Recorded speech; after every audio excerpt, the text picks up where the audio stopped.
Long ago, in an age when magic still hummed through every tree and stone, there lay a peaceful realm, untouched by sword or fire. Its fields bloomed with golden harvests, rivers sang sweetly through emerald valleys, and its people slept without fear of famine or war. They never knew that beneath their very feet rested an ancient secret, a gift from the heavens itself. Generations passed, and the kingdom thrived as though blessed by some unseen guardian. Few questioned this fortune. Farmers boasted of apples sweeter than honey. Merchants smiled at markets overflowing with grain. "It's the blessing of the land," they would say, never wondering why the blessing never faded. But not everyone dismissed the whispers of old. "My grandfather swore he once spoke to the stars," a gray-haired man murmured to his friend at the orchard. "He told me that a star once fell to earth here, breaking its soul in two." "Pa, fairy tales," laughed the other man. "Stars don't fall. They're just sparks in the sky, like fireflies, too far to touch." Yet the old man's eyes twinkled. "Believe what you want. The earth remembers." The child who read the sky. Princess Shine was only 10 when she realized she could see what others could not. In the tapestry of night, she noticed patterns, constellations whispering secrets in voices that felt strangely familiar. Voices that sometimes weren't hers at all. Worse, she began to notice shimmering symbols hovering faintly above people's heads, signs only she could see. One moment. "Rain will come soon," she would say softly, pointing to the clouds.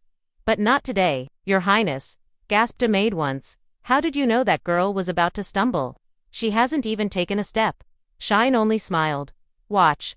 And sure enough, the child tripped on a loose stone seconds later. The servants stared wide-eyed. At first, people thought her gift was marvelous, even amusing. But as Shine grew, the wonder turned to unease. Her warnings were no longer small things. She foresaw accidents, sickness, betrayal. Truths no one wanted to hear. Soon people whispered behind her back. "The princess brings bad news. She's cursed." Even Shine herself began to fear her strange power. And around the same time, as though mirroring her fear, the kingdom's blessings began to falter. When fortune fades, the orchards bore bitter fruit. Crops withered, the once clear streams turned muddy and dry. "What has gone wrong?" cried the villagers. "We've always been blessed." In desperation, men searched the deep sea for lost treasure, hoping riches could restore their luck. "There's gold beneath the waves," they claimed. But no voyage brought prosperity. And while the kingdom struggled, Princess Shine withdrew into the palace library. Hiding among dusty scrolls and candlelight, her only companion was Marcus, her loyal aide, the one person who never treated her as a burden or monster. "Don't you ever tire of being locked up in here?" Marcus asked one day, smiling kindly. "I'm not alone," Shine replied, though her voice wavered. "I just don't belong out there." "Of course you do," Marcus said warmly. "There's a fair in the market today. Let's go. No one has to see you. Just wear a cloak." Shine hesitated, but Marcus's laughter eased her fear. Perhaps, just this once, she could be free. A dangerous pattern. Disguised beneath her hood, Shine followed Marcus into the bustling square. Music and colors filled the air. But her gift would not stay silent. Among the crowd, she noticed it, a dark, jagged symbol hovering above a stranger's head. The pattern pulsed with danger. Shine's breath quickened. "He means harm." Forgetting her promise to stay quiet, Shine confronted the man. "What are you planning?" she demanded, eyes blazing. "We're just travelers," he sneered. "What's it to you? You won't get away with this," she shouted, pointing at him. Heads turned. Murmurs rose. People recognized her face beneath the hood. The princess. In moments, the square erupted with confusion. Later, back at the palace, Shine faced her father's stern gaze. "I tried to protect you from yourself," the king said softly. "But I have failed." "No, father," Shine whispered, tears streaming down her cheeks. "I've failed you. Maybe those people are right. Maybe I am cursed.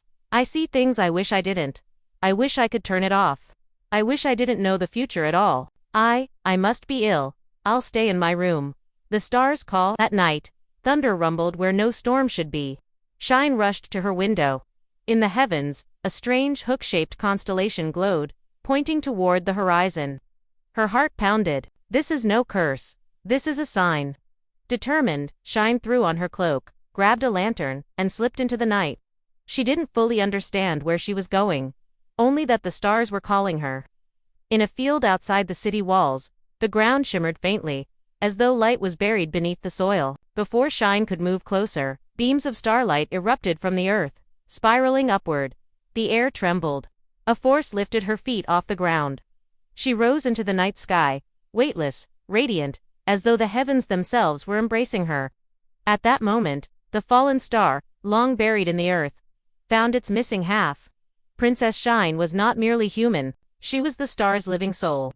When she returned gently to the ground, her heart burned with new clarity. I know what I must do. The palace in darkness. Meanwhile, danger crept closer. A band of thieves and traitors had infiltrated the palace under cover of night.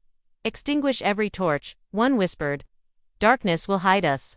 But darkness could not hide them for long. A sudden blaze of light burst through the corridors, blinding the intruders. Shine strode forward, her cloak thrown aside, her entire body aglow with celestial brilliance. Step away from my people, she commanded. This is your only warning.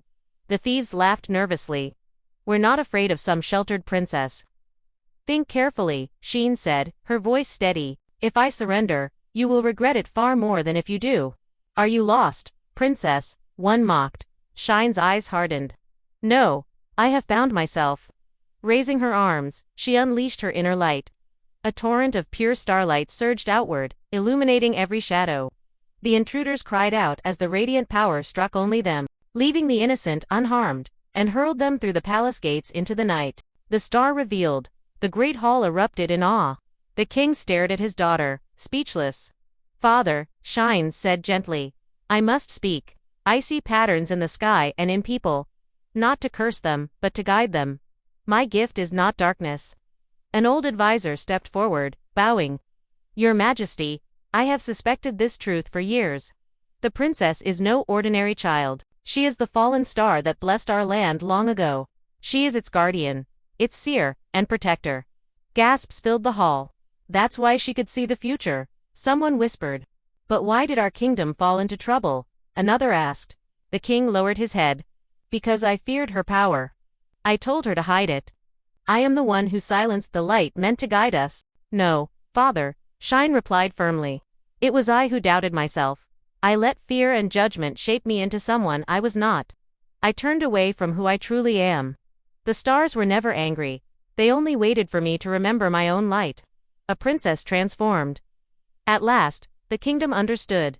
Shine was not cursed.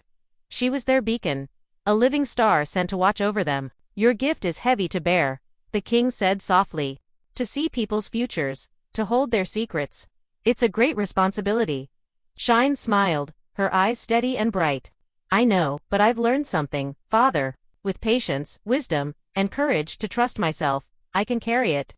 I will not run from who I am ever again. The people cheered. They no longer looked at their princess with fear but with pride and love. She was their light, their guide, their protector. And Princess Shine, no longer afraid of her destiny, embraced the power she had once hidden. Above the castle, the stars glimmered as though smiling down. Their lost sister returned at last.